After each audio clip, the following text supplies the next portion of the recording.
Look around Jerusalem, you'll see minarets everywhere. This is a sign of dominance.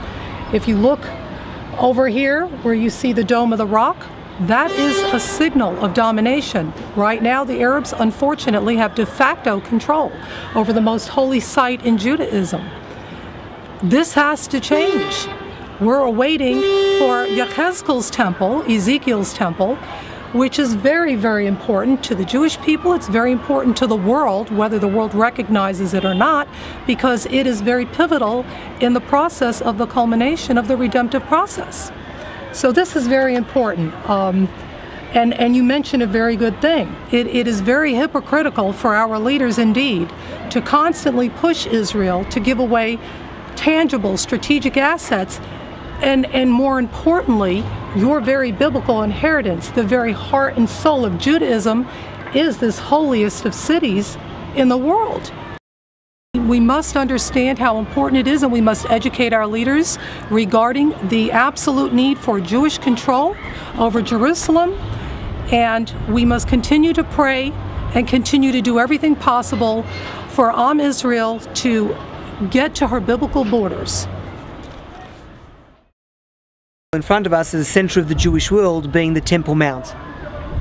Unfortunately, the Arabs recently made a huge mosque under Al-Aqsa, which is the grey dome that you can see there, and had secondary usage of the stones from the Second Temple period.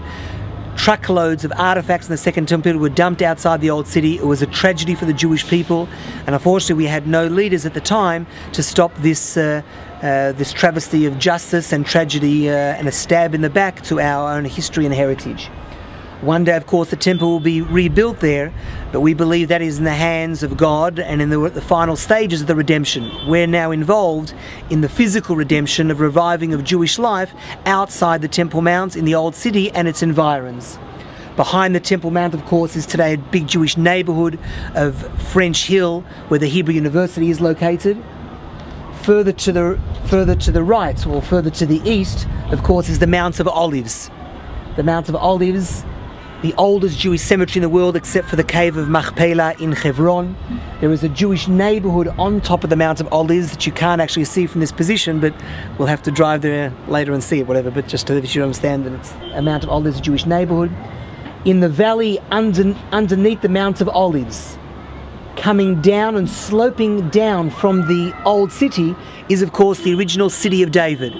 The city of David is no longer today inside the walls of the old city. It is outside the walls, bounded on one side by the Kidron Valley where the Shiloah Springs are located.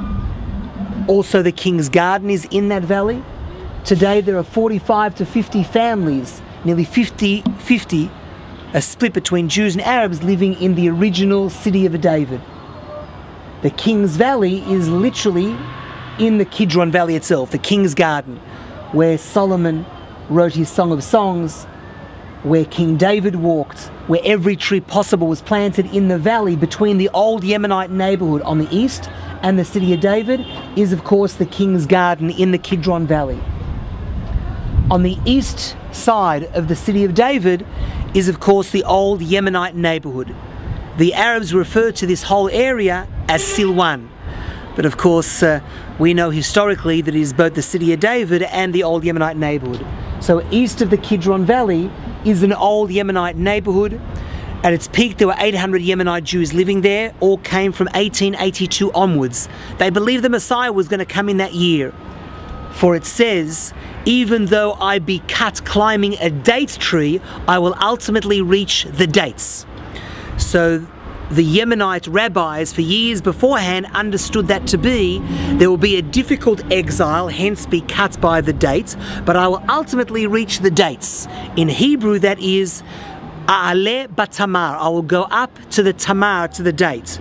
But that those four letters of the word Tamar, I will go up, also is the year Taf Resh Mem Bet, that happened to be the equivalent of the year 1882.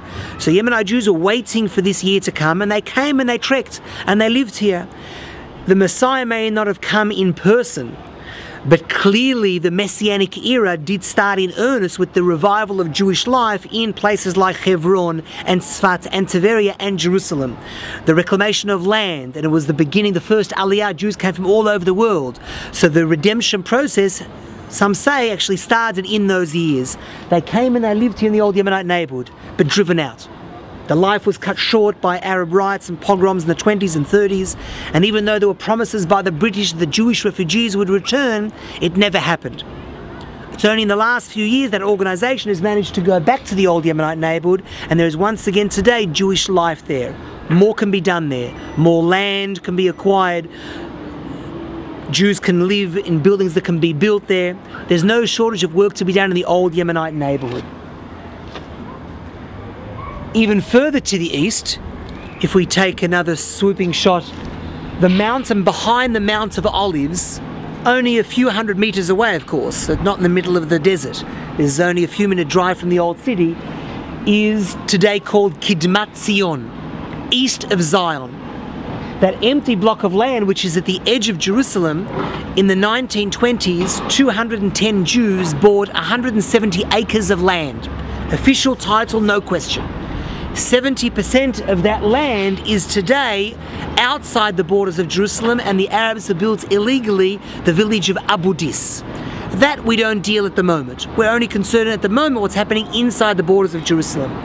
Of the 30% that remains inside the borders, we hope to build a Jewish neighbourhood of 300 odd units. Today there are 6 families living there today as the beginning of the Jewish neighbourhood, waiting for approvals, and eventually that will also happen.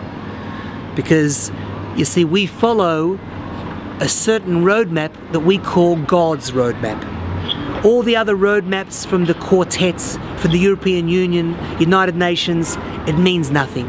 They can scream today till tomorrow that Jerusalem should be divided, that there should be a 2-state solution. I have a message for the world, and that message is that God's roadmap is what decides. We are in the part of the redemption process, and nothing is going to stop it. There are ups and downs. Yes, we have terrorism. Yes, we maybe have a little bit of a definition problem, how we define ourselves as the Jewish people. But understand this, whoever sees this video, we the Jewish people have returned home to the Jewish homeland that God gave us, not to be divided, not to be courted, and not to be discussed by the world. If the world doesn't like it, they could not like it. This belongs to us.